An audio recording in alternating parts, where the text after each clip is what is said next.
Hello दोस्तों, जय हिंद। उम्मीद आप सब लोग मस्त होंगे और अपने पढ़ाई में व्यस्त होंगे।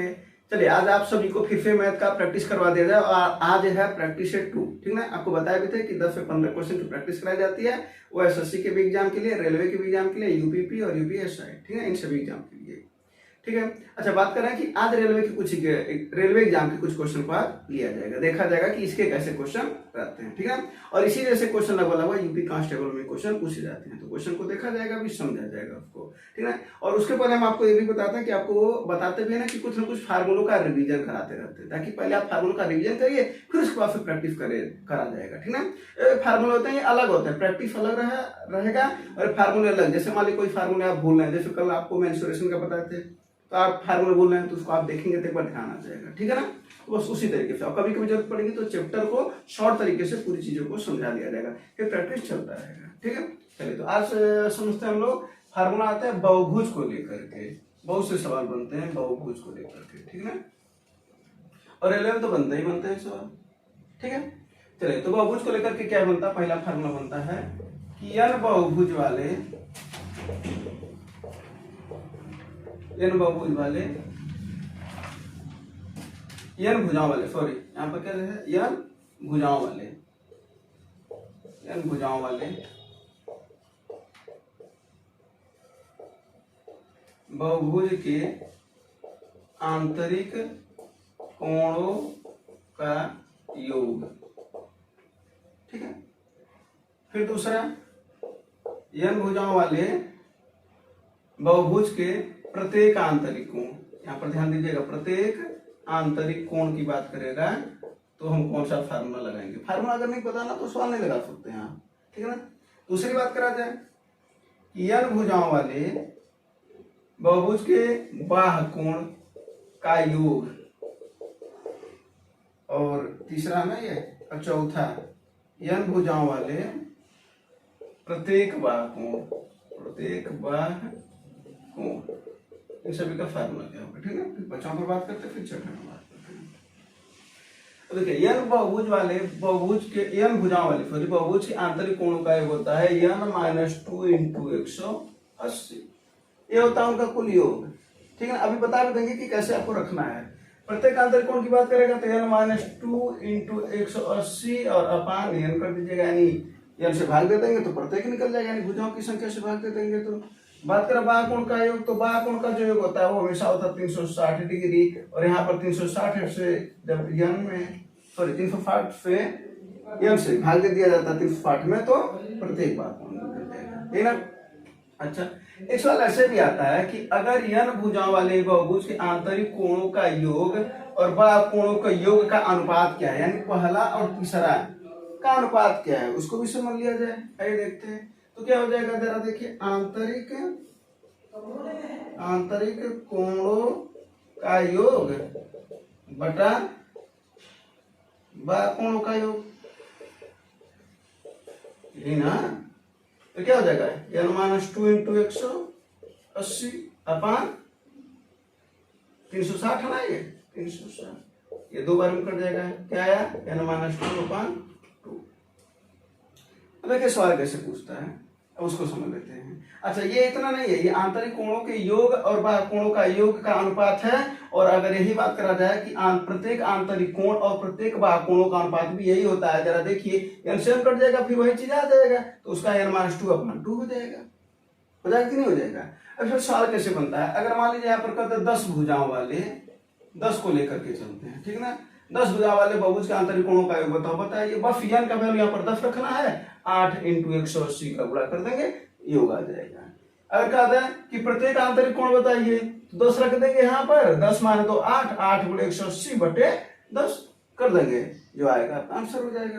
यहाँ पर कहते हैं कि 10 भुजाओं वाले बाह्य कोणों का योग तो हमेशा 360 होता है, कितने भी भुजाएं हो। ठीक है ना, बाह्य कोण 10 भुजाओं वाले प्रत्येक बाह्य कोण, तो 360 बटे 10 कर देंगे, 36 आ जाएगा आपका, ये ना। और कहते हैं कि 10 भुजाओं वाले, ध्यान दीजिएगा, 10 भुजाओं वाले बहुभुज के आंतरिक कोणों का योग और बाह्य कोणों के योग का अनुपात क्या है, जरा देखिए, n का वैल्यू मात्र 10 रख देंगे, और 10 में से 2 जा 8, 8 बटा 2 = 4 बटा 1, है ना, ये 4 अनुपात 1 का अनुपात आ जाएगा। अब चलिए एक और फार्मूला लिख लेते हैं। विकर्णों की संख्या देखे होंगे, कई बार पूछता है ना, तो बहुभुज में विकर्णों की संख्या क्या होता है, n इंटू एन माइनस 3/2। अब यही सवाल अगर दे देता कि विकर्णों की संख्या हमको जरा बताओ, तो क्या कर देंगे, n की वैल्यू 10 रख देंगे, तो क्या हो जाएगा 10 गुणे 7/2, ठीक है ना, 35 विकर्ण होंगे। अब इसी पर सवाल बनाया जाता, तो ये आपको 6 फार्मूले पते होने चाहिए, पता होना चाहिए 6 फार्मूले, ठीक है। तो इसको लिख करके प्रैक्टिस कर लेंगे, याद हो जाएगा।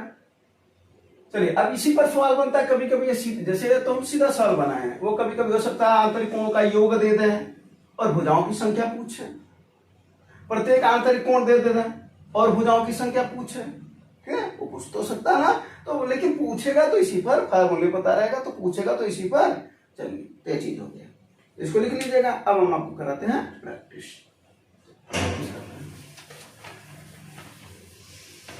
और फार्मूला भूलना नहीं चाहिए, क्योंकि अगर सामने आ जाएगा तो फिर ये 2 नंबर दे करके जाएगा, ठीक है।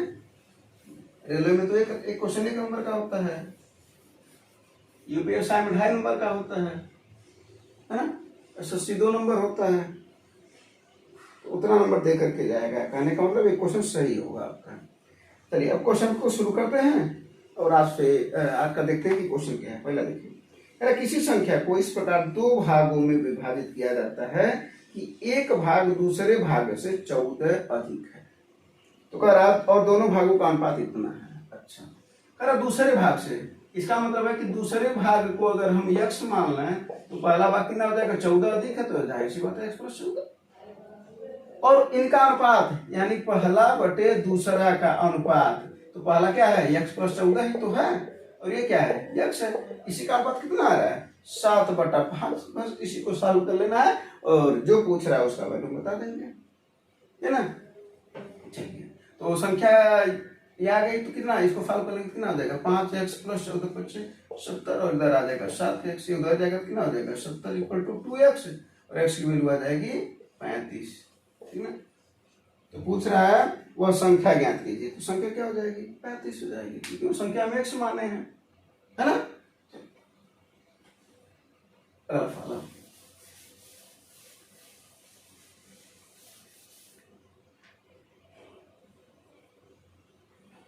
आइए सवाल देखिए। अब ये सवाल तो देखने में तो बड़ा लग रहा होगा, है ना, लेकिन ये है नहीं। तो सबसे पहले सवाल को पढ़ लिया जाएगा, फिर समझ लिया जाएगा कि सवाल बड़ा है नहीं, और इसमें 2 सवाल है। तो पहला जो पूछा, दूसरा जो पूछा जा सकता है उसको भी बताएंगे, और बोले थे ना उस पर भी चर्चा की जाएगी। सवाल क्या है, एक लड़के को एल्यूमिनियम की 3 छड़ें दी गई हैं, देने दो, जिनकी लंबाई क्रमशः इतनी है 44, 22 और 55। कोई दिक्कत नहीं है, 44 सेंटीमीटर, 22 सेंटीमीटर और 55 सेंटीमीटर, ठीक है। उसे उन छड़ों की समान लंबाई की छड़ों में इस प्रकार काटना है कि जिससे एल्यूमिनियम का कुछ भी भाग शेष न रहे, माने कोई भी चीज बर्बाद नहीं होना चाहिए। जब ऐसी भाषा यूज करो तो इसका मतलब समझ लीजिएगा कि आपको क्या याद करना है भैया, मौसम। क्या याद करना है, मौसम, ठीक ना। तो क्या बोल रहा है, इस प्रकार बनी छड़ की अधिकतम लंबाई क्या होगी, वही मौसम याद कर देंगे, इसका वही आंसर हो जाएगा। तो जरा बताइए इन सभी का 44, 22 और 55 का मौसम कितना होता है, तो आपको 11 होता है। निकालने तो आता होगा, गुणनखंड करके आप निकाल लेंगे, और जो सभी में कॉमन होता है वही मौसम होता है। तो 11 × 4 11 × 2 11 × 5 है कि नहीं है, ये तो 11 सभी में है कि नहीं है, तो 11 ही इसका क्या हो जाएगा, मौसम, अर्थात उस छड़ की लंबाई भी क्या हो जाएगी, 11। ये इसका आंसर है, यानी इस सवाल को देख करके लगाना सकता है। अगर बात करें दूसरी संख्या, अब दूसरा सवाल अगर एक पर कह देता इस प्रकार कुल कितनी छड़ें बनेंगी, जैसे यहाँ पर बोला ना अधिकतम छड़ की लंबाई कितनी हुई, 11 हुई ना, कुल कितनी छड़ें हैं, अगर उसकी संख्या पूछते, छड़ों की संख्या पूछते, तब हम क्या करेंगे, वही काम यहाँ तक करेंगे, मौसम याद करेंगे। फिर एक पहला कितना है 44 सेंटीमीटर, 11 मौसम से भाग दे देंगे, फिर कितना है 22 सेंटीमीटर की एक छड़ थी, फिर 11 से भाग दे देंगे, फिर 55 है, इसको 11 से भाग दे देंगे। अब यहाँ पर क्या आ जाएगा, 4 + 2 + 5, 4 2 6 5 11, यानी ये भी 11 आ गया, इत्तेफाक से आ गया, ठीक है। लेकिन संख्या ज्ञात करने के लिए कहेगा तो मौसम से आपको सभी में क्या करने हैं, भाग देने हैं, और अधिकतम लंबाई कहेगा तो आपको मौसम ज्ञात करने हैं। क्लियर, चलिए अब अगले सवाल की तरफ चलते हैं, इसको नोट कर लीजिएगा। और जो बातें बताई जाती है उस सवाल उसको लिख भी लेना चाहिए। अब अगला वाला सवाल देखिए, बड़ा अच्छा सवाल है ये, ठीक है।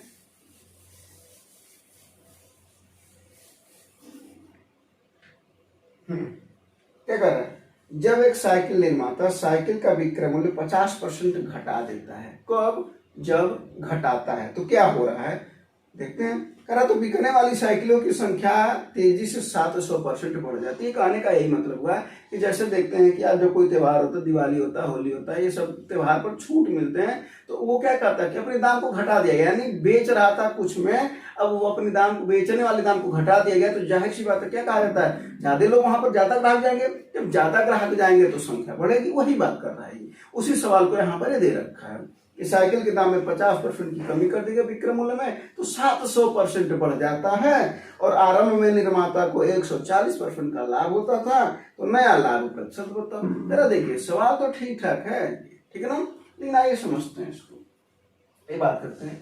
यहाँ पर क्या है, सीपी एसपी, ठीक है ना, और एक यहाँ पर एक और प्राप्त हो रहा है नया एसपी, न्यू एसपी बोल सकते हैं इसको, न्यू एसपी, ठीक है ना, कास्ट प्राइस, सेलिंग प्राइस। और अच्छा एक बात क्या बोल रहे हैं कि 50% घटा देता है, ठीक है ना। जरा एक बात समझिए, अगर बीच की लाइन को अगर हम लोग गायब करना है तो बिकने वाली साइकिल की संख्या में 700% की वृद्धि होती है। अगर उसको गायब करना तो बात क्या है कि 50% घटा देता है और 140% का लाभ होता था उसको। अगर एक बात करें कि पहले दाम तो 100 रहा होगा, ऐसी बात है, हम एक को लेकर के भी चल रहे हैं, संख्या में भी वृद्धि हुआ है ना, चलिए उसको भी समझेंगे। तो 100 लेकर के चलना है, जरा बताइए 100 अगर ये है तो सेलिंग प्राइस कितना होगा, जैसी बात है 240, क्योंकि 140 का तो फायदा हो रहा है, तो लाभ प्लस सीपी यानी profit plus CP equal to SP होता है कि नहीं होता है ना। अरे भाई 10 रुपए का अगर क्रय मूल्य हो और 2 रुपए आप लाभ कमा रहे हो, तो 12 रुपया सेलिंग प्राइस आपका पड़ा कि नहीं, 12 रुपये खरीदे ना, ठीक ना। 2 रुपया अगर वो लाभ कमा रहा है दुकानदार आपसे, तो 100 रुपया सीपी है, 240 एसपी हो गया, ठीक है ना।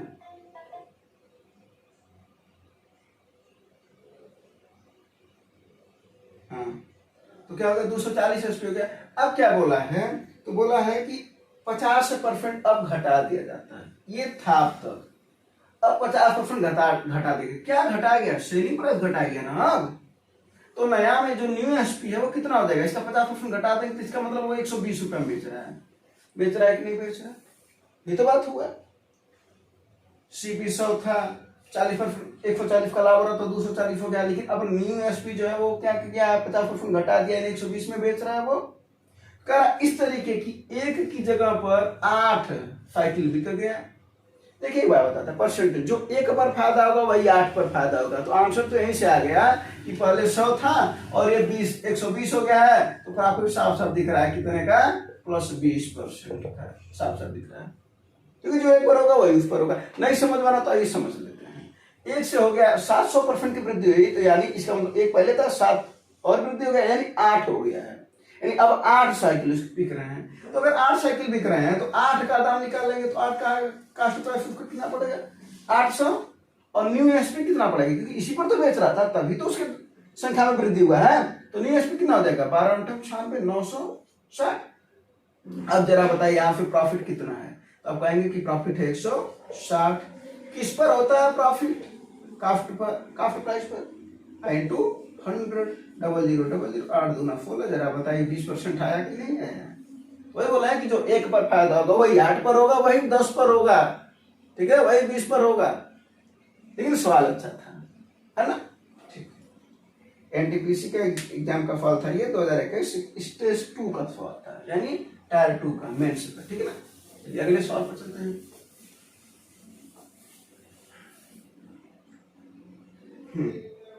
अगला सवाल है, 10% की छूट घोषित करने के बाद से 25% का लाभ प्राप्त करने के लिए दुकानदार को 360 रुपए वाली क्रय मूल्य वाली वस्तु जो है उसका अंकित मूल्य कितना होना चाहिए, यानी कितनी मूल्य वो अंकित कर। कोई दिक्कत नहीं। एक बात बताइए, एक हम आपको कॉन्सेप्ट बताते हैं यहाँ पर, ठीक है। अगर बात करा जाए तो अंकित मूल्य पर आप हमेशा कहते हैं कि अपने को डिस्काउंट मिलता है, और डिस्काउंट हमेशा इसमें से घटता है 100 से, है ना। और जो अंकित मूल्य पर जो छूट मिलता है वही सेलिंग प्राइस होता है। इसका मतलब ले दे करके देखा जाए तो ये सेलिंग प्राइस है, आया नहीं। अगर एक बार बात करा जाए कि क्रय मूल्य पर क्या होता है, लाभ होता है या हानि होता है। अगर हानि होता है तो माइनस कर देता है, लाभ होता है तो प्लस कर देते हैं बटा 100। ये क्या होता है, ये भी कहीं कहीं एसपी होता है ना। तो जब ये भी एसपी ये भी एसपी, तो दोनों जाहिर सी बात है बराबर हो सकते हैं, क्या बराबर होते हैं, है ना। तो अंकित मूल्य 100 में जब डिस्काउंट दिए तो ये एफपी है, क्योंकि वही बेच रहा है, दुकानदार डिस्काउंट दे करके तो बेचता है, और क्रय मूल्य पर लाभ हानि होता है, वैसे ही प्राइस होता है।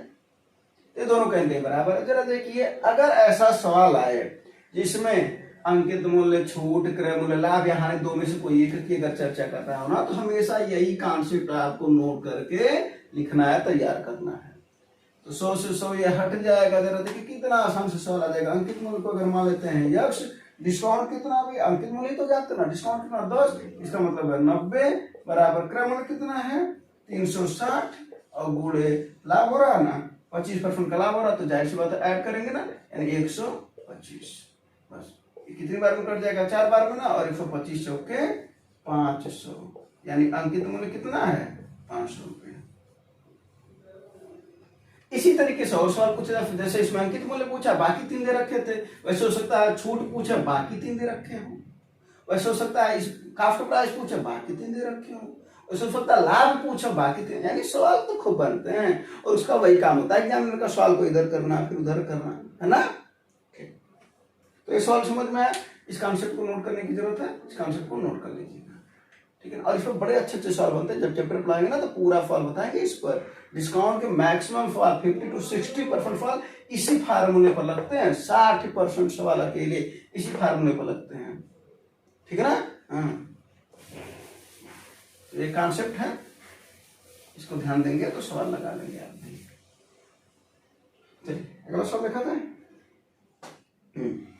दो व्यक्तियों की आय का अनुपात इतना है और व्यय का अनुपात इतना है, यदि वे क्रमशः 1700 और 1100 रुपए की बचत करते हैं, प्रत्येक व्यक्ति की संगत आय क्या होगी, यानी आय के बारे में चर्चा कर रहा है, ठीक है ना।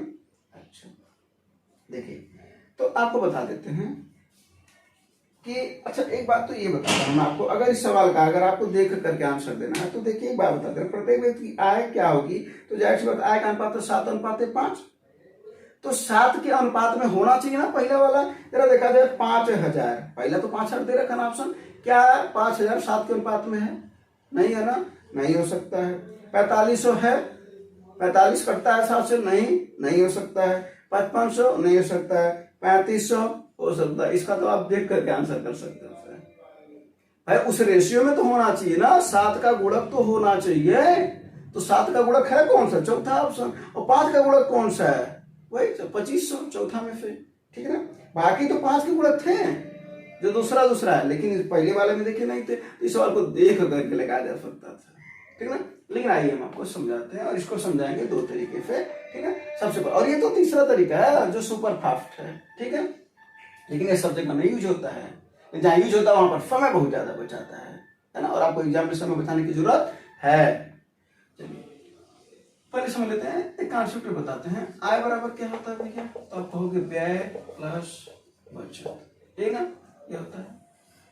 जरा समझ करके चलते हैं। अगर बात करते हैं, जो अनुपात दिया रहा है बाद में, आय के अलावा जो अनुपात दिया रहा है बाद में, उसको उस पार लिखिए, बाकी को इस पार करिए। क्या दे रखा है बाद में, व्यय का अनुपात दे रखा है, व्यय को उस पार करिए, बाकी को इस पार करिए, यानी क्या हो जाएगा, आय माइनस बचत इक्वल टू व्यय। हाँ या नहीं, बस। अब देखिए आय का अनुपात क्या है, 7:5 के अनुपात में नहीं है, 7:5, तो क्या हो जाएगा ये 7x माइनस पहले की बचत कितनी है, तो पहले की बचत कितनी है, 1700 और 1100 की बचत करते हैं ना, दे रखा है ना क्रमशः 1700 की बचत है। अब अनुपात में चला ना ये चीजें, फिर दूसरा का अनुपात कितना है 5x के अनुपात में माइनस, फिर एक ही ना कर रहा है 1100 रुपए की बचत कर रहा है, बराबर व्यय का अनुपात कितना है भैया 9/7। ये चीजें समझ में आए कि नहीं है, ये जो लिखे हैं ये समझ में आए। अरे भाई पहले की बात कर जाएगा तो पहले की पूरी बात किया जाए, 7x माइनस 1700 बचा रहा था, बचत इसका जाता 9 के अनुपात में आ रहा था, बोलो ये तो है ना। और यहाँ पर 5x माइनस 1100, इसका 1100 बचता है, 7 के अनुपात में आ रहा था, ही ना। चलो ठीक है, इतना क्लियर है। इसी को सॉल्व कर लिया जाएगा, एक्स की वैल्यू आ जाएगी, रख देंगे आंसर आ जाएगा। एक तो ये तरीका सॉल्व कर लोगे कि कर दें। 7 सत्ते 49, 17 सत्ते 119 है ना, फिर उसके बाद फिर 11 9 99, 5 9 45 घटा दोगे, एक्स की वैल्यू ज्ञात कर लोगे। एक और तरीका है, इसको इससे सॉल्व कर लेना, एक्स का वैल्यू सॉल्व कर लेना, ठीक है। सॉल्व कर दो, चलो 7 सत्ते 49 माइनस 17 सत्ते 119 के आगे डबल जीरो, 9 पचे 45 एक्स माइनस 99, यही तो।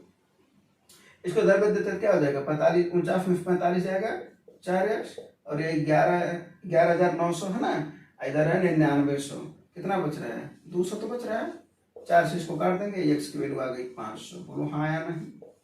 और अगर x की वैल्यू 500 आ गई तो अनुपात क्या है, पहला 7x है ना, और ये 5x है, तो 7x के अनुपात में है ये, x की वैल्यू 500, 7 पच्चे 3500, और वो 5 के अनुपात में, तो 5 पच्चे 2500।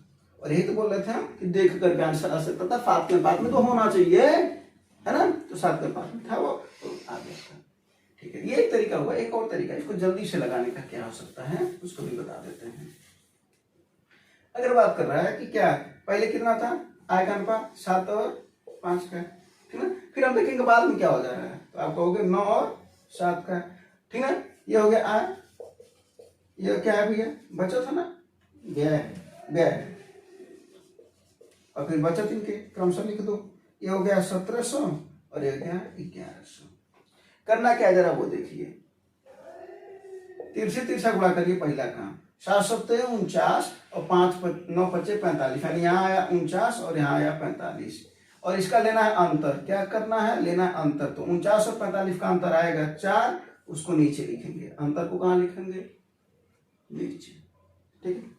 फिर उसके बाद वही काम यहाँ पर करना है, फिर इसका भी गुणा करना है, 11 9900, यहाँ पर आ जाएगा 9900, और यहाँ पर आ जाएगा 17 सत्ते 119 यानी 11,900, और फिर इसका भी लेना है अंतर, और इसका अंतर लिखना ऊपर। इसका अंतर कितना आएगा 200, और कितना, सॉरी 2000 ना,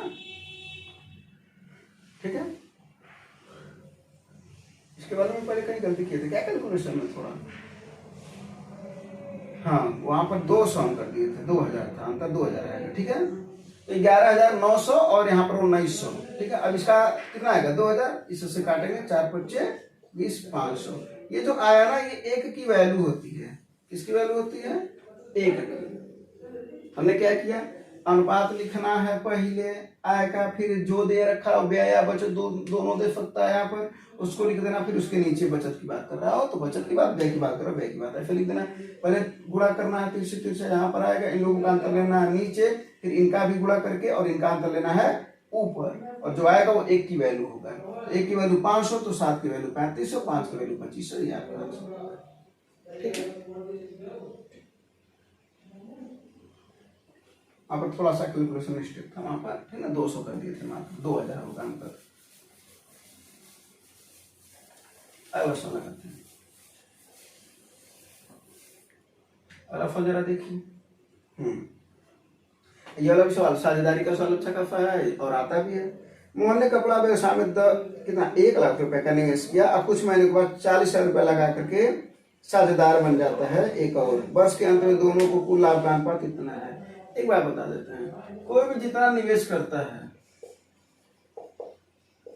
और जितने समय के लिए करता है, वही लाभ के अनुपात में उसी के हिसाब से लाभ कमाता है। और आप सुने भी होंगे कि जितना पैसा लगाओगे उतना ना कमाओगे, ऐसा ना करते हैं, यानी जितना पैसा इन्वेस्ट कर रहे हैं उसी के हिसाब से हमको लाभ मिलता है। जैसे कि अगर हम 100 रुपए लगा रहे हैं और हमको लाभ मिल रहा है 10 रुपए का, तो आप 200 लगाएंगे तो आपको लाभ कितना मिलेगा, तो आप फिर खुद कहेंगे कि 20 रुपए का लाभ मिलेगा। इसका मतलब उसी के रेशियो में तो चल रहा है, तो वही बात है। तो निवेश गुणे समय इक्वल टू लाभ, इसी पर ही आ जाता है, कोई दिक्कत नहीं। बस यहाँ पर 2 लोगों की बात हो रही, कोई बात नहीं भाई, लगा दो ना, 1 लाख रुपया है पहले, 1 लाख रुपया। और देखते क्या करा, वर्ष के अंत में यहाँ पर एक चीज और ध्यान देना है, यानी ये कॉन्सेप्ट तो समझ में गया कि निवेश गुणे समय इक्वल टू लाभ, ये उसी के अनुपात में होगा। और एक चीज और ध्यान देंगे, कितने समय के लिए लोग लगाए हैं, क्या बोला, वर्ष के अंत में। क्या बोला, वर्ष के अंत में। वर्ष के अंत का मतलब होता है ये 12 महीने के लिए लगाएगा ना, जाहिर सी बात है। और ये मान लेते हैं कि जो 40,000 रुपया लगाया है, ठीक ना, इसको देखिए कुछ लोग 12 माने फिक्स कर देते हैं, ठीक ना, कुछ ये कर देते हैं कि मान लेते हैं कि x के अनुपात में लगाया है, ठीक है, उसके बाद फिर 12 में से उसको माइनस कर देंगे, आंसर खुद आ जाएगा। और वही कितना हो जा रहा है, 3:1 के अनुपात में हो जा रहा है। बोलो, इसी को सॉल्व कर लेते हैं, सॉल्व हो जाएगा ना। 3 चौक को 12 और 4 से जरा देखिए कितनी बार में कट जाएगा, एक बार में। कितने जीरो है, 1 2 3 4, 1 2 3 4, कितना बचा, ये उधर जाएगा, एक्स की वैल्यू कितनी आ जाएगी 10, यानी 10 महीने के लिए वो क्या किया है, लगाया है। तो क्या कह रहा है, अगर वो क्वेश्चन पूछा होता कि कितने महीने के लिए इन्वेस्ट किया है सोहन, तो आपका आंसर होता 10। लेकिन आइए देखते हैं पूछ क्या रहा है। सोहन ने कितने महीने बाद पूछा है, तो 10 महीने के लिए लगाया है। 21 साल के लगाना, तो इसका मतलब है कि 2 महीने बाद ही तो लगाया है। ठीक है, अब देखो, अगर इसी सवाल में ना अगर आंसर 10 दे देता है, अगर 10 दिया नहीं है लेकिन अगर 10 दे देता और सवाल यही पूछता जो पूछा है और आंसर में 10 दिया रखा होता, तो आप जल्दी के चक्कर में क्या करते, उसको मार करके आगे बढ़ जाते हैं। ये ध्यान नहीं देते हैं कि क्वेश्चन में पूछ क्या रहा है, सही है ना, तो ध्यान दिया करिए। चलिए, तो 2 महीने बाद, चलिए अब ग्राफ लगाते हैं। अगला फल देखिए, काम समय का फल। अच्छा सवाल है, 12 से काम का 40% 8 दिनों में पूरा करता है। कभी भी अगर ऐसा सवाल देगा तो आपको करना क्या, जरा देखिए, 12 कितना परसेंट, 40% है ना, वो 40% का है और कितने दिन में कर रहा है, 8 दिन। तो 40% का है, या कह सकता है 2/5, क्योंकि 2/5 भी 40% होता है ना। तो इसका मतलब है कि वो 40% का या 2/5 भाग को का 8 दिन में कर रहा है। तो पूरा काम कितने दिन में करेगा, तो जब पूरा काम निकालेंगे, पूरा काम 1 होता है, तो 8 और इसका ऊपर हो जाएगा ये, यानी 5/2, 2 चौके 8, 4 25 20 दिन में। तो इसी को जल्दी में समझने के लिए क्या करते हैं, इसी को यहीं पर 8 गुणे 100/40 कर देते हैं। 8 5 40, 5 दूना 10, 20 दिन वही आ जाता है। अगर परसेंटेज रहेगा तो 100 ऊपर और ये संख्या नीचे, और भाग रहेगा तो नीचे वाला ऊपर और ऊपर वाला नीचे हो जाता है। तो पता चल जाता है कि पूरा काम कितने दिन में कर रहा है। ठीक है, चलो यहाँ पर आगे, पारस एक काम का 40% 8 दिनों में कर सकता है, यानी पारस का आ गया 20 दिन। अब क्या करें, जबकि दीप्ति और पारस मिलकर के उसी काम का 10% 1 दिन में पूरा करते हैं। 1 दिन में पारस और दीप्ति है, 10% का मतलब हुआ 1/10, और 1/10 को 1 दिन में, तो पूरे काम को कितने दिन में, आप खुद कर रहे हो 10 दिन में। कहोगे कि नहीं कहोगे भाई, 10 ऊपर हो जाएगा, 10 गुणे 1/, है ना। अब आ गया, अब यहाँ पर लिख लेते हैं, पारस 20 दिन में काम कर रहा था, पारस और दीप्ति मिलकर के 10 दिन में काम कर रहे थे। क्या करते हैं भैया, एलसीएम लेते हैं। अब जिसको ये पता है, बेसिक पता है ना, वो जल्दी में लगा लेगा इस सवाल को। तो इसी वजह से उस तरीके से बताते हैं ताकि आपको चीजों को समझ में आए। तो 20 और 10, इसका क्या हो जाएगा, एलसीएम 20 हो जाएगा। क्षमता निकाल लेंगे, कार्य बटा समय 2 होगा, कार्य बटा समय यहाँ पर कितना हो जाएगा, सॉरी 1 हो जाएगा ना, 20/20, और ये हो जाएगा 2। ठीक है, अब जरा बताओ, दोनों की क्षमता यहाँ पर है 2 और इस अकेले की क्षमता है 1। क्या पूछ रहा है, अकेले दीप्ति अगर करना चाह रही है, यानी दीप्ति की इच्छा है अकेले काम करने की अगर, तो पूछ रहा कितने दिन में करते हैं। जरा एक बात बताओ, दोनों की क्षमता है 2 है, इस पारस की अकेले की क्षमता 1 है, तो जाहिर सी बात है इसकी क्षमता बच कितनी रही, 1 ही तो बच रही है। तो 20/1 क्या समय लगेगा, क्योंकि समय बराबर होता है कार्य बटा क्षमता। कार्य ये है और क्षमता दीप्ति की 1 है, तो कितना दिन लगेगा उसे, 20 दिन लगेगा, है ना। कोई दिक्कत है सवाल में। चलिए अगला फल देखते हैं। अगला फल मिक्सचर का फल है। ठीक है, साथ साथ में आप लोग लगा करके ये भी बताया करिए कि कितने सवाल आपके लास्ट में सही हो रहे हैं। ठीक है, हाँ, एक मिश्रण कई 80 लीटर मात्रा में दूध और पानी का अनुपात 3:1 है, कोई दिक्कत ही नहीं है। ठीक है, मिल्क है और वाटर है, कितना अनुपात है, 3:1। टोटल मात्रा है 80 लीटर। जरा एक बात बताओ, तो मिल्क कितना हो जाएगा, 3 के अनुपात में, तो 3 1 4, 4 की वैल्यू कितनी है, तो आप कह रहे 4 की वैल्यू 80 है, तो 1 की वैल्यू कितनी हो जाएगी, तो आप कहोगे 20 हो जाएगी। भाई 4 की वैल्यू अगर 80 है तो 1 की वैल्यू 4 से डिवाइड कर देंगे, 20 हो जाएगी। तो 20 लीटर हो गया ये। तो जरा बताइए मिल्क कितना हो जाएगा, 60 लीटर, और वाटर कितना हो जाएगा, 20 लीटर। यही तो है ना। बस अब क्या, अब पढ़ लेते हैं आगे। अरे यदि अनुपात 2:3 करना हो तो मिश्रण में कितना और पानी मिलाना चाहिए? मात्र पानी मिलाना है, मात्र पानी मिलाना है और कुछ नहीं। तो जरा देख लेते हैं, दूध का दूध, पानी का पानी कर लेते हैं। दूध ऊपर है, पानी कितनी है भैया? 20, इसी में मिलाना है और पानी, और यही अनुपात कर रहा है 2:3 करना है। ठीक है, बस ये अनुपात कितना करना? 2:3 करना है। इसी को सॉल्व कर लेते हैं। ये कितनी बार में कट जाएगा? 30 बार में कितना हो जाएगा? 90 बराबर 20 प्लस x, साफ आंसर दिख रहा होगा। 70 लीटर पानी और मिला दिया जाए, क्योंकि x की वैल्यू 70 है और वही पानी मिला रहे थे, यानी 70 लीटर पानी मिला दिया जाएगा अगर इसमें, इस मिक्सर में, तो अनुपात 2:3 में बदल जाएगा, है ना। अगला सवाल जरा देखिए, अगला सवाल पढ़िए तब तक। अब कोई भी दिक्कत हो, परेशानी हो तो जरूर बताइए, कमेंट में बताइए, उसका समाधान आपको मिल जाएगा। करा, राम ने शिव को 3 वर्षों के लिए 6,000 रुपया तथा कृष्ण को 5 वर्षों के लिए 8, यानी राम क्या कर रहा? दे रहा है। किसको किसको? शिव को और कृष्ण को। देने वाले राम है, लेने वाले शिव और कृष्ण है। ठीक है ना। कितना रुपया ले रहे हैं? शिव ले रहे हैं 6,000, कृष्ण ले रहे हैं 8,000। ठीक है ना। साधारण ब्याज की वार्षिक दर से उधार दिए हैं, साधारण ब्याज दिए हैं, कोई दिक्कत नहीं। उसे दोनों से, यानी राम को दोनों लोगों से 5220 रुपए की राशि ब्याज के रूप में मिली है। ब्याज मिली है ना, ब्याज के रूप में मिली है। तो कह रहा है सवाल में कि रेट बताओ, दर बताओ, जो वो दर ले रहे थे। एक बात बताओ जरा सा, यहाँ पर एक बात समझते हैं। अगर यहाँ पर हम करते हैं कुल ब्याज, आप कहोगे कुल ब्याज बराबर, ऐसी बात है, शिव को दिया गया ब्याज प्लस कृष्ण को दिया गया ब्याज, यानी कुल ब्याज बराबर छोटा छोटा ब्याज। बहुत आसान भाषा में समझे तो आएगा यही कि छोटा छोटा ब्याज। तो आइए देखते हैं कुल ब्याज कितना हो गया? 5220 है। और ब्याज बराबर होता क्या है? तो PRT इंटू 100, उसी को बोलते हैं आप मूलधन गुणे दर गुणे समय बटा 100। जब ये चीजें बोला जाता है ना तो साथ साथ में बोला भी करिए, उससे जिनको नहीं आता उनको तैयार हो जाता है। ठीक है, जिनको आता है उनके लिए सवाल तो आसान हो जाता है, लेकिन वो लगाएं, ठीक है, क्योंकि आसान सवाल भी आपकी परीक्षा में आपसे गलती नहीं है कि आज तक आसान सवाल हुआ है ना, तो लगाना पड़ेगा। ये हो गया। अब ब्याज मूलधन गुणे दर गुणे समय बटा 100, कोई दिक्कत ही नहीं है। ठीक है, क्या बोला है? पहले क्या है? मूलधन है, तो मूलधन कितना है? 6,000 है। समय कितना है? 3 वर्षों के लिए दिया है। रेट बराबर है R% मान लेते हैं बटा 100 प्लस अगले को कितना? 8,000। समय कितना है? 5 वर्ष के लिए। रेट बराबर है अपन, कोई दिक्कत है ना। इसी को कर लेते हैं, साल आ जाएगा आंसर। 0000 कट जाएगा, 0000 कट जाएगा। आओ कर लेते हैं, कितना हो? 6 18 180 R प्लस 8 बचे 40, यानी 400 R, है ना।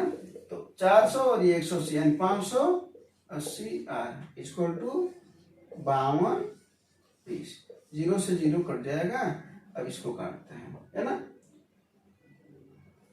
अगर यहाँ पर हम ऑप्शन लेकर के चला तो 6, क्योंकि देखिए ऑप्शन में ना फिक्स दे रखा है, यानी क्या बोल रहा है वो दशमलव में नहीं दे रखा, तो पूरा पूरा कटना चाहिए ना। तो जरा बताइए 8 में किसका गुणा किया जाए कि क्या 2 आए? यही तो बात हुआ ना। तो जरा देखिए 6 का करा 8 6 48 नहीं आएगा, 7 का करा 7 8 56 नहीं आएगा, 8 का करा 8 8 64 का 2 आना चाहिए, 9 9 8 72, 9 बार में कट जाएगा, काट लीजिएगा। ठीक है ना। बस कहा था परीक्षा में बैठने के लिए आपको हर तरफ से सोचना पड़ेगा। ठीक है, क्या पर हो जाएगा इसका आंसर 9%। तो 9% वो राम दोनों लोगों को दे रहे हैं। ठीक है, इसको मिटा देगा तो समझ में आ गया। बाकी तो कैलकुलेशन था कि साधारण ब्याज बराबर कुल ब्याज बराबर छोटा छोटा ब्याज। अगर ये चीजें समझ में आ जाता है तो अपने आप आ जाएगा वो चीजें। अगला सवाल जरा देखिए, फिर वो ठीक ठाक सवाल है ना। सवाल क्या है? करा 31,600 की धनराशि पर 9% वार्षिक ब्याज की दर से 1/3 वर्ष में प्राप्त होने वाले चक्रवृद्धि ब्याज ज्ञात कीजिए। ब्याज बताना, मात्र चक्रवृद्धि ब्याज। यदि ब्याज की गणना 8 मासिक चक्रवृद्धि के आधार पर की जाती है। जरा ऐसे सवाल को समझते हैं। मूलधन दे रखा है 31,600 है, ठीक है, किनारे रख देते हैं। आर का वैल्यू था 9%। ध्यान दीजिएगा ये वार्षिक था, क्या था? वार्षिक। तो यहाँ पर ना हम जो न और यहाँ पर पहले लिख लेते हैं 1/3 वर्ष, है ना, 1+1/3। तो 1/3 को कितना करते हैं 4 महीना, यानी और ये 12 महीने, इसको लिख देते हैं ऐसा है कि 12 और 4 16 महीने। टोटल अपने को 16 महीने का ब्याज काउंट करके उसको देना है ना। चलो समझते हैं। एक बात बताओ कि अगर 9% वार्षिक है और हमको क्या करा 8 मासिक के हिसाब से अपने को बताओ, हमको 8 मासिक के हिसाब से बताओ। इस आपको फार्मूले से भी लगाया जा सकता है, लेकिन एक बार सोच करके आप लोगों को लगाना कैसे, वो देखिए 8 मासिक के हिसाब से बताने हैं। जरा देखिए अगर 8 मासिक के हिसाब से बात करा जाए तो एन की वैल्यू कितनी मिल जाएगी 2, साफ साफ दिख रहा है 16 महीने है तो 8 मासिक के हिसाब से 2 8 मासिक होगा ना 16 महीने में, तो एन की वैल्यू 2 मिल गई। आर की वैल्यू देख लेते हैं, बताओ 9% यानी 12 महीने का अगर 9%, तो किसका 8 महीने का पूछ रहा है, तो जाहिर सी बात 8 महीने का कितना आ रहा है 6%। बताओ भाई 12 महीने का 9%, तो 8 महीने का तो 8 गुणे 9/12, 8 9 72 है ना, 12 एक रेट चला, तो उस तरीके से निकाल सकते हैं। हाँ क्या है 8 मासिक के हिसाब से यही अपने को पकड़ना है। अगर ये समझ में आ गया तो सवाल आसान हो गया। तो क्या हो गया, एन की वैल्यू 2 मिल गई और आर की वैल्यू 6% मिल गई। देखिए सवाल उलझा हुआ था, सुलझ गया।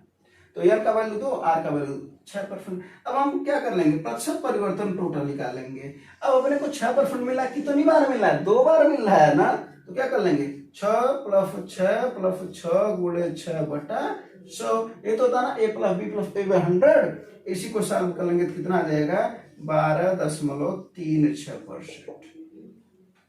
ये जो आया है ये ब्याज, और अपने को ब्याज की ही गणना करनी है, मात्र ब्याज की गणना करनी है, ठीक है ना।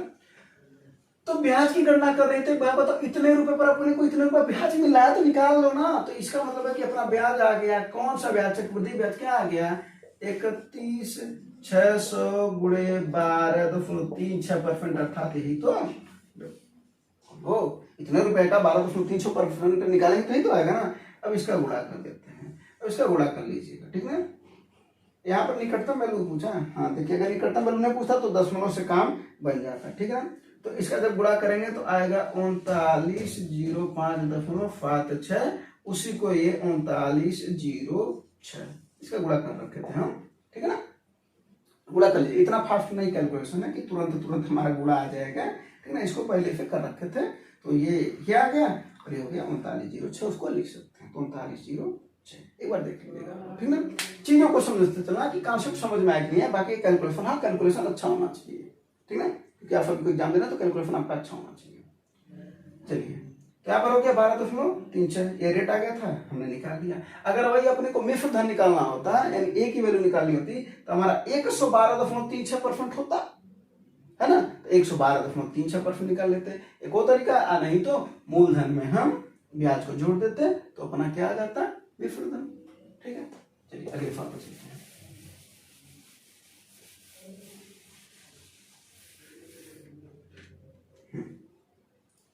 हाँ जरा देखिए, इस सवाल अच्छा सवाल है ये। 2 वर्ष पूर्व सुभाष और प्रणय की आय का अनुपात क्रमशः 4:5 था। एक तो होता है वो x मानने वाली प्रक्रिया, और एक होता है अगर आपको x नहीं मानना है तो आप करेंगे क्या, तो 4 5 पहले था, बाद में क्या हो गया 5 6, कितने साल बाद, जरा देखिए यहाँ पर बोला है 2 वर्ष पूर्व, ध्यान देना यही बात है। आप प्लस और क्या बोला 3 वर्ष बाद, इन दोनों का अंतर कितना हो गया था, आप खुद कहेंगे 5 वर्ष। भाई 2 वर्ष पहले और 3 वर्ष बाद किसी की उम्र पूछी जाएगी तो 2 उधर जोड़ेंगे 3 इधर जोड़ेंगे कि नहीं जोड़ेंगे, तो 5 साल का अंतर है कि नहीं है, तो इसका मतलब है 5 साल का अंतर, इसको लिखेंगे बीच में। कोई दिक्कत हो तो बताओ। बस पहला काम तिरछे तिरछा गुणा, 6 चौके 24, यहाँ पर आ गया 24 और 5 5 25, यहाँ पर आ गया 25, इसका ले लेंगे अंतर, अंतर नीचे लिखेंगे, कहाँ लिखेंगे नीचे, इसके पहले वाले फॉर्म में बताए थे इसी तरीके का फॉर्म। फिर वही काम करेंगे, 5 5 25, 5 6 30, 30 और 25 का कितना 5 6 30, हाँ 30 और 25 का अंतर आ जाएगा 5 ऊपर, ये 1 की वैल्यू होगी, यानी 1 की वैल्यू कितनी मिल गई 5, और मिटा दिए अंतर नीचे रहेगा, ध्यान देना। तो 1 की वैल्यू मिल गई 5। क्या पूछ रहा है वर्तमान आय बताओ, तो आइए अब यहाँ पर निकाल लेते हैं। 1 की वैल्यू 5 है तो कितना हो जाएगा 20। ये किसका है? सुभाष का। जरा समझिएगा सवाल। तो सुभाष का कितना हो जाएगा? 20 वर्ष। और प्रणय है, प्रणय का कितना हो जाएगा? 5 25 25 वर्ष। लेकिन एक बात बताइए, ये तो 2 वर्ष पूर्व था ना ये, तो जाहिर सी बात है जब हम 2 साल जोड़ेंगे तब तो वर्तमान आएगा, क्योंकि अपने को तो वर्तमान चाहिए। बोलो, अभी समझे भाई? ये 2 वर्ष पूर्व था, ये 2 वर्ष पूर्व वाला अगर पूछा होता उनका बताओ तब तो 20 हो जाता है, इसका 25 हो जाता है। लेकिन बोला वर्तमान बताओ तो 2 साल जोड़ेंगे तो वर्तमान आएगा, तो 20 और 2 22 साल का ये होगा, और ये हो जाएगा 27 साल का। अब किसका पूछ रखा है? प्रणय की वर्तमान आएगा तो 27 साल, ठीक है ना? वरना धीरे से ऐसे गलती हो जाएगी, ठीक है? ये भी समझ में आएगा, इसको नोट करना होगा तो नोट कर लेना। और ये चीजें तो बता चुके हैं ना। और ये हमेशा लगता है इसी तरीके से, ये नहीं है कि एक बार लगेगा, ये हमेशा लगेगा, ठीक है? कुछ सवाल ऐसे भी होते हैं जो डायरेक्ट करके वो रहते हैं, लेकिन उसी रेशियो में आते हैं। अगला सवाल जरा समझते हैं। एक घर से 2 साइकिल 15 मिनट के अंतराल पे 24 किलोमीटर प्रति घंटा की गति से चलते हैं, ठीक है? इधर से साइकिल जा रहा है, एक तरफ से साइकिल जा रहा है, यहां से, ठीक है? साइकिल जा रहा है, 15 मिनट चल चुके हैं ये, ठीक है?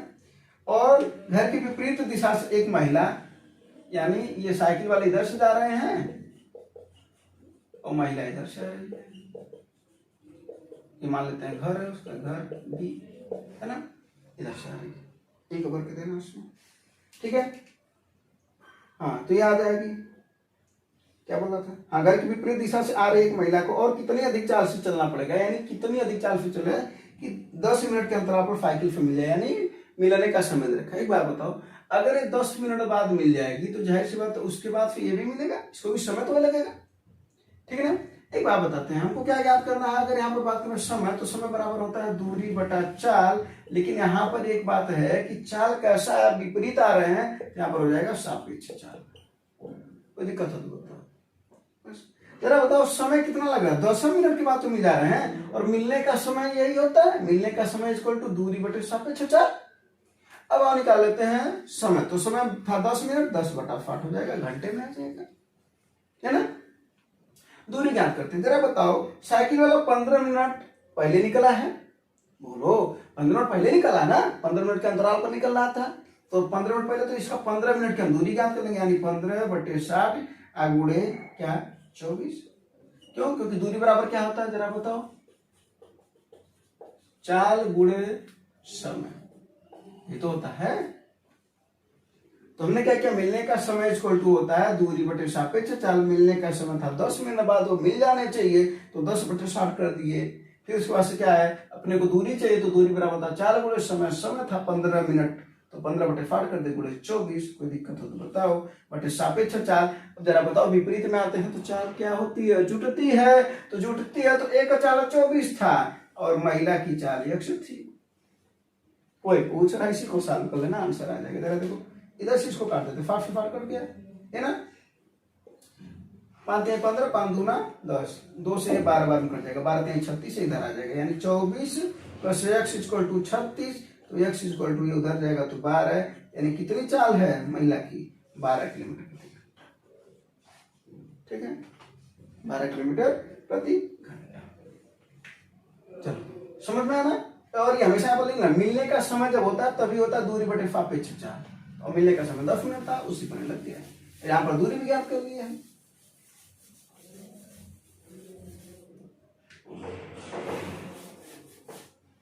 देखा जाए, ये सवाल जरा देखिए, एक समकोण त्रिभुज की 2 छोटी भुजाओं की लंबाई 7 और 24 सेंटीमीटर। इस सवाल को ना तो देख करके आंसर आ सकता है, एकदम देख करके। कुछ हम आप सभी को ना ट्रिपलेट यहाँ पर बता दे रहे हैं। ट्रिपलेट मतलब जो पाइथागोरस थ्योरम को फॉलो करता है, यानी कोण का वर्ग, लंब के वर्ग और आधार के वर्ग के बराबर होना चाहिए। और ऐसे 100 से कम, ठीक है, 100 से कम टोटल 16 ऐसे होते हैं जिन पर ट्रिपलेट बनते हैं और उनके लंब यानी दो भुजाओं का वर्ग अगर अलग अलग करके जोड़ दिया जाए, पहले वर्ग किया जाए फिर जोड़ दिया जाए, तो कौन के वर्ग के वो बराबर आते हैं। तो उसको हम यहाँ पर लगा देते हैं, उसको नोट कर लीजिएगा और याद होना चाहिए। क्या याद होना चाहिए वो हम बता रहे हैं। जरा देखिए इसी सवाल को, समकोण त्रिभुज की ये भुजा है, ठीक है, एक बोला 7 है और ये बोला 24 है, तो ये भुजा। तो जरा बताओ 7, 24 और ट्रिपलेट किसका बनता है। तो अगर 7 का वर्ग करोगे फिर 24 का वर्ग करोगे तो अपने आप ही आएगा 25 का वर्ग, 625 आएगा और वही हो जाएगा कोण,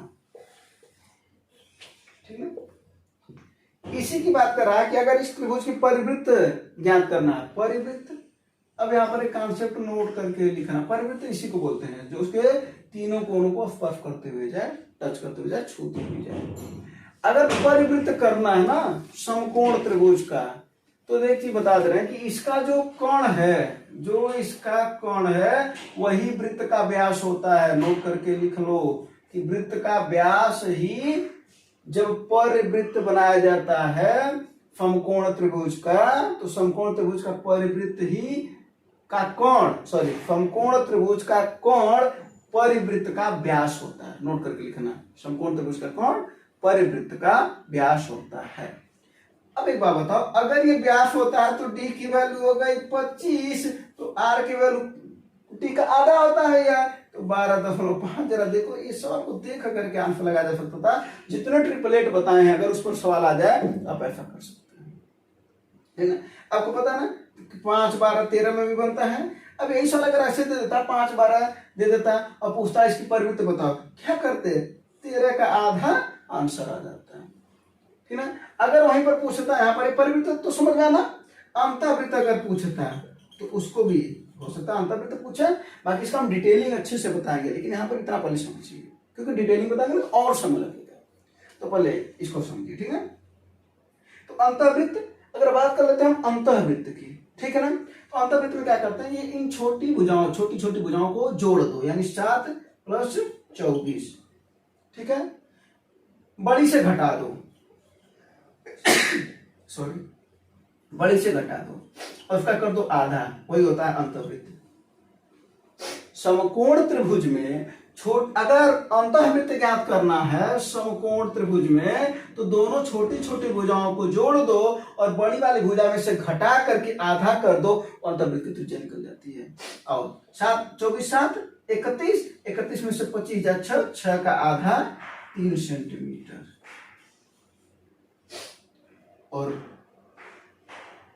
क्या होगा ये, उसी तरीके से अगर 5, 12, 13 की बात करा जाए तो इसका परिवृत्त अगर पूछा होता तो जरा बताओ 13 का आधा 6.5 देख करके आंसर बताया। यानी जितने भी ट्रिपलेट अगर पता है, और ट्रिपलेट बहुत ज्यादा उसका यूज पड़ता है, जितने भी ट्रिपलेट है वो सब का आंसर देख करके मिल जाएगा अगर ऐसा सवाल दिया हो, है ना। वरना निकालना पड़ जाएगा। निकालने के लिए हेरोइन सूत्र लगाते हैं, करणीय S minus F minus B F minus C, फिर एफ की वैल्यू निकालते हैं, फिर परिवृत्त की त्रिज्या होती है ABC/4 डेल्टा, अंतर्वृत्त की त्रिज्या होती है डेल्टा/एस, तो सब होता है ना, फिर उतना करना पड़ेगा काम, तो कुछ तो करो, कुछ चीजें याद भी तो करनी पड़ेंगे। और अगर भाई पूछता है यहाँ पर अंतर्वृत्त तो क्या करते हैं, 12 और 5 17 जोड़ देते हैं और 17 में से 13 को घटा देते हैं, आधा कर देते हैं, आंसर बताओ, ठीक है, तो आ जाता है। चलिए तो उसको बता दो आंसर कितना आएगा। ये चीज समझ में आएगा। अब अगला सवाल देख लेते हैं और ट्रिपलेट याद कर लेना, ठीक है ना। 100 से ऊपर भी होते हैं ट्रिपलेट, उनकी संख्या 14 है, वो भी होते हैं, लेकिन वो इन सब एग्जामों में नहीं पूछे जाएंगे। अब ऐसा नहीं है कि नहीं है, पूछा जाएगा, एग्जामिनर की इच्छा है पूछ ही देगा तो क्या कर लेंगे, है ना। अगला देखिए जरा सा, sec टू द पावर 4 थीटा। इस वाले में ना एक फार्मूला हम आपको लिखा दे रहे हैं पहले, sec square theta minus tan square theta, theta की वैल्यू होती है 1, ठीक है। और एक और फार्मूला लिखवा दे रहे हैं, sin square theta plus cos square theta equal to 1। एक और लिखवा दे रहे हैं तब, है ना, क्या होता है cosec square theta minus cot square theta equal to 1, ठीक है। ये फार्मूला लिख लीजिएगा, ये फार्मूला आपको पता होना चाहिए। तो जरा देखिए sin स्क्वायर थीटा प्लस 5, हाँ इसकी जरूरत पड़ेगी यहाँ पर। तो क्या बोला है, sec to the power 4 theta minus sec square theta की वैल्यू दे रखा थी। अभी जरा देखिएगा इसमें खास बात क्या है। इसका आंसर ना अगर बहुत ऐसे लोग हैं जिनको ट्रिग्नोमेट्री आती है और कॉन्सेप्ट उनको पता है तो इसका आंसर देख करके मार देंगे। अगर इसकी वैल्यू 3 है तो जब tan की वैल्यू प्लस में पूछेगा तो उसकी वैल्यू भी 3 होगी। कैसे आए देखते हैं। यहाँ पर क्या कॉमन है, आप कहोगे sec स्क्वायर थीटा कॉमन है। यहाँ पर क्या बचा, sec स्क्वायर थीटा माइनस 1 बचा इक्वल टू 3। बोलो हाँ या नहीं, sec स्क्वायर थीटा कॉमन है कि नहीं है, ये है ना। अब sec स्क्वायर थीटा की वैल्यू अगर हमें यहाँ से निकाला तो क्या हो जाएगा, तो tan उधर चला जाएगा तो क्या हो जाएगा 1 प्लस tan स्क्वायर थीटा। बोलो हाँ या नहीं, यही ना। अब sec स्क्वायर थीटा माइनस 1 की वैल्यू क्या हो जाएगा, अब अगर ये 1 इधर आए इसकी जगह पर आए तो माइनस 1 हो जाएगा और माइनस वाला उधर जाएगा तो प्लस हो जाएगा। बोलो हाँ या नहीं, तो हो जाएगा क्या sec sorry tan square theta equal to 3। अब इसी का गुणा कर दो, क्या हो जाएगा ये tan square theta plus tan to the power 4 theta equal to 3। जरा देखो, अगर इसकी वैल्यू 3 है तो सेम चीज प्लस के रूप में अगर tan का रहेगा तो उसकी वैल्यू भी 3 होगा। उसी तरीके से इसमें भी, ठीक ना। अगर यहाँ पर cosec का 4 थीटा माइनस cosec का स्क्वायर थीटा इक्वल टू अगर 3 दिया रहता तो cot का square theta plus tan to the power 4 theta की वैल्यू भी 3 हो जाती है। ठीक है, अब इसको अगर कहिए तो थोड़ा सा इसके फार्मूला जो आप यहाँ पर नहीं समझ पा रहे थे रखने के लिए कहिए तो इसको बता दें। अगर यहाँ से आप sec स्क्वायर थीटा की वैल्यू निकालेंगे तो क्या हो जाएगा 1 प्लस tan स्क्वायर थीटा, है ना। ये हो सकता है इसका फार्मूला। और अगर हम इसको इस पार कर दें तब क्या हो जाएगा, तो sec square theta minus 1 equal to tan square theta. अब हम यही तो रखे हैं, sec स्क्वायर थीटा माइनस 1 की वैल्यू sec स्क्वायर थीटा की वैल्यू यही पर रखे हैं, है ना। यही फार्मूले भी है।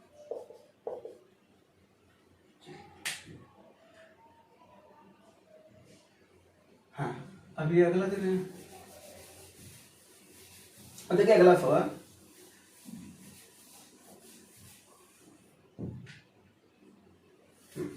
अब ये सवाल है, जरा देखिए। माध्य माध्यिका का वैल्यू दे रखा, बहुलक का मान पूछ रहा है। अगर इस सवाल का अगर आपको फार्मूला नहीं पता ना तो इस सवाल को नहीं लगा सकते। चलिए इस सवाल का होमवर्क दे देते हैं और देखते हैं कि कितने लोग सर्च करें। सर्च करोगे तो जाहिर सी बात है पता होगा। तो फार्मूला अगर नहीं पता रहेगा तो हम कल आपको बता देंगे। तो इस सवाल को लगाइए और सवाल का आंसर कमेंट में बताइए और बताइएगा बहुलक कितना होगा। ठीक है, चलिए तो उम्मीद करते हैं कि आपको ये प्रश्न समझ में आया होगा। और कोई भी दिक्कत हो जरूर बताइए, अपने दोस्तों के पास शेयर कर दीजिएगा, चैनल को सब्सक्राइब कर दीजिएगा अगर आपको समझ में आए। उम्मीद करते हैं कि आपकी पढ़ाई अच्छी चल रही होगी। धन्यवाद, जय हिंद।